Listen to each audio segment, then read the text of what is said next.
ہنس کیوں رہے ہو؟ منصور نے کہا، میں خوش ہوں کہ یہ اتنا سارا مجمع مجھے مرتے دیکھنے کے لیے جمع ہوا۔ میں یہاں تختہ دار کی اونچائی پر کھڑا ہوں اور ان لوگوں کی زندگی میں شاید پہلی بار یہ موقع آ رہا ہے کہ ان کی نظریں اوپر اٹھیں گی، کیونکہ مجھے دیکھنے کے لیے انہیں اس اونچے تختہ دار کی طرف تو بہرحال دیکھنا پڑ رہا ہے۔ یہی کیا کم ہے کہ تم جو زمین میں آنکھیں گاڑ کے جیتے رہے ہو، آج اوپر تو دیکھنے پر تیار ہو گئے ہو، اور ہو سکتا ہے کہ شاید مجھے دیکھ کر تم اس خدا کو بھی یاد کر سکو جس کا ٹھکانہ زمین کی کشش سے آزاد بلندیوں پر ہے، اور شاید تم میرے چہرے پر سکون کو دیکھ کر جان سکو کہ خدا جس کے ساتھ ہو جائے وہ مرنے میں بھی خوش ہو جاتا ہے، اور خدا کا جسے ساتھ نہیں اس کے لیے زندگی بھی دکھ کی ایک کہانی کے سوا اور کچھ نہیں۔ منصور نے کہا، تم اس بلندی پر کھڑے شخص کی پھانسی کو بھول سکو گے، نہ میری اس مسکراہٹ کو۔ یہ مسکراہٹ کبھی کبھی تمہیں ضرور چونکائے گی، کبھی کبھی تمہارے خوابوں میں یہ مسکراہٹ ضرور آئے گی، کبھی تمہاری زندگی کے خاموش لمحوں میں میری تصویر تمہارے ذہن کے پردوں پر ضرور گھوما کرے گی۔ تو کیا اتنا بھی کم ہے کہ میری موت تمہارے اتنے ہی کام آ گئی؟ باقی مرنا تو سبھی کو ہوتا ہے۔ یاد رکھو کہ جب تم کسی صوفی، کسی بھکشو، کسی گیانی کی محبت میں گرفتار ہوتے ہو تو سمجھ جاؤ کہ اس بزرگ کی حکمت تم میں اپنی جڑ پکڑنا شروع ہو گئی۔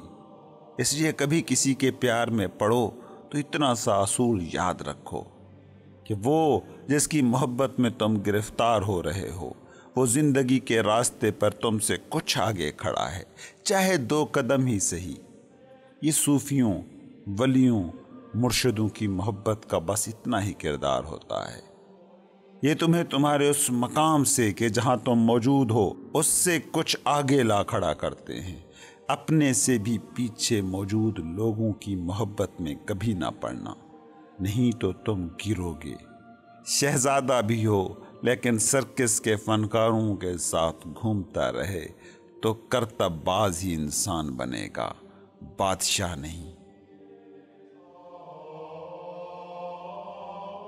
کبھی خاموشی کی صدا سنی ہے؟ اس کائنات میں جتنے بھی لفظ بولے یا سنے گئے ہیں، وہ بولے اور سنے کبھی نہ ہو پاتے اگر وہ خاموشی کے سمندر میں نہ پیدا ہوتے۔ سکوت کلام کرتا ہے، اور سکوت کا کلام شور نہیں، نیچر کی بولی ہوتا ہے۔ کبھی آپ نے اس اینگل سے سوچنے کی کوشش کی ہے کہ اگر خاموشی نہ ہوتی تو لفظ پیدا ہو سکتے تھے؟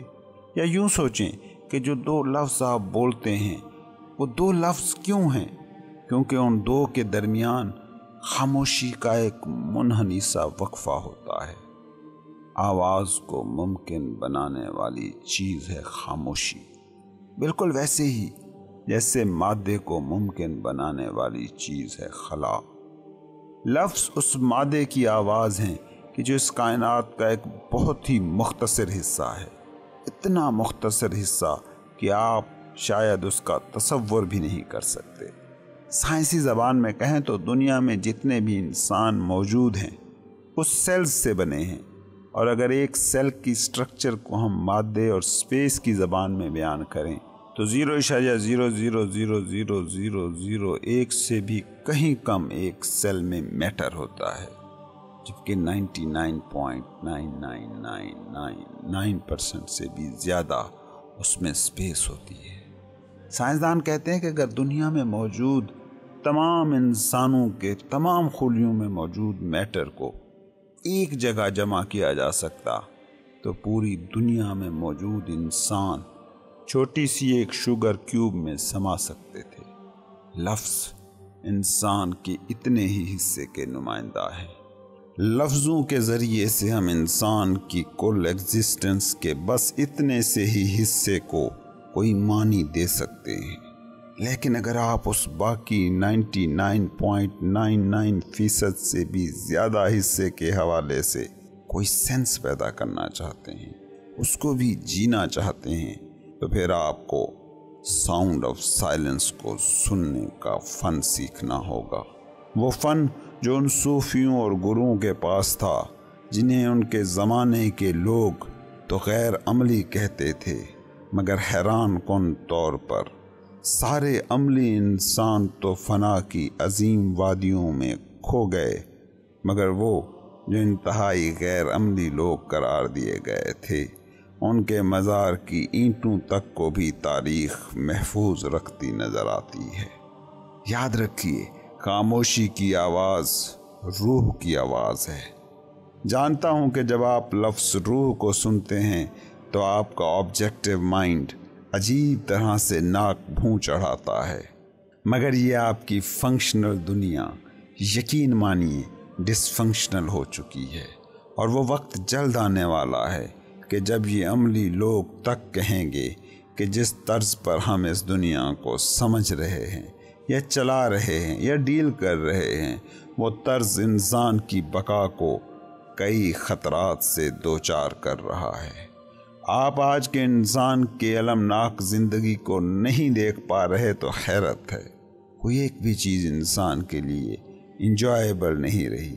جس چیز کو آپ نے باعث سے لطف سمجھا اس چیز سے آپ نے دکھ اٹھایا ہے۔ کبھی جس نوکری کو پانے کے لیے آپ بہت بے قرار تھے، آج آپ کی زندگی کے 80% مسئلے اسی نوکری سے جڑے ہیں۔ کبھی جس لڑکی یا لڑکے کے ساتھ زندگی گزارنے کا خواب دیکھتے تھے اور سرشار ہو جاتے تھے، آج اس کے ساتھ زندگی گزار رہے ہیں یا رہی ہیں، مگر وہی تعلق اب بوجھ بن چکا ہے۔ کیوں آپ کو سمجھ نہیں آ رہے؟ نہ رشتے، نہ سیاست، نہ معاشرت، نہ معیشت، کیونکہ آپ اس پورے انسانی تجربے کا ایک منحنی سا حصہ ہی سمجھ پا رہے ہیں۔ آپ صرف اس دنیا کو سمجھتے ہیں جسے آپ کا مائنڈ آبجیکٹو دنیا قرار دیتا ہے، اور دماغ کی آبجیکٹو دنیا فقط وہی ہے کہ جسے وہ حواس خمسہ کے ذریعے سے موصول شدہ انفارمیشن کی بنیاد پر تخلیق کر رہا ہے۔ آپ مکمل انسانی تجربہ نہیں رہے، بلکہ انسان کے ایک چھوٹے سے عضو یعنی مائنڈ میں ہو رہی سرگرمیوں کا نام رہ گئے ہیں۔ آپ کا مائنڈ لفظوں کا شور سن سکتا ہے، روح کے سکوت کو نہیں سن سکتا، وہ سکوت کہ جو کل ایگزسٹنس کا 99.99% سے بھی زیادہ ہے۔ اور یقین مانیے کہ جب تم لوگ اس سکوت، اس سٹلنس کو جو باطن کی دنیا میں موجود ہے اس سے جڑو گے تو ظاہر کی یہ 0.00001% دنیا بھی آپ کو لویبل اور لیویبل لگے گی۔ انسانی شعور میں یہ انقلاب رونما ہوئے بغیر نجات کی کوئی راہ ڈھونڈنا مشکل ہی نہیں، ناممکن ہے، اور یہ انقلاب رونما ہونا شروع ہو چکا ہے۔ یقین مانیے کہ اگلے 50-100 سالوں میں آپ کو بہت سے ایسے لوگ ملیں گے کہ جو زندگی کو اس کی ٹوٹیلٹی میں پرسیو کرنے والے ہوں گے، جو خاموشی سے بھی ویسے ہی جڑے ہوں گے جیسے وہ لفظوں سے جڑے ہیں، وہ سپیس سے بھی ویسے ہی آشنا ہوں گے جیسے وہ میٹر سے آشنا ہیں۔ وہی لوگ کہ جو مائنڈ آئیڈینٹیفیکیشنز کی محدود دنیا سے ماورا ہو کر بینگ سے جڑیں گے، بینگ کہ جو ازلی سکوت ہے، بینگ کہ جو ابدی حسن ہے، بینگ کہ جو ہونے کی حالت ہے، بینگ کہ جو سٹلنس ہے، وہ سٹلنس کہ جو بولے گی تو دنیا کا ہر نغمہ اس کے مقابلے میں پھیکا لگے گا۔ یہی وہ لوگ ہوں گے جو نئی دنیا کے معمار ہوں گے، یہ لوگ ہوں گے کہ جو حقیقت میں مرشد کہلائیں گے، رہبر ہوں گے، زندگی کی وسعتوں کو انسانوں پر آشکار کریں گے۔ یہ آپ کو مزید معلومات نہیں دیں گے کہ معلومات ہی اگر زندگی کے تجربوں کو حسین کر سکتی تو اس دور کو تو بجا طور پر ایج آف انفارمیشن کا نام دیا جاتا ہے۔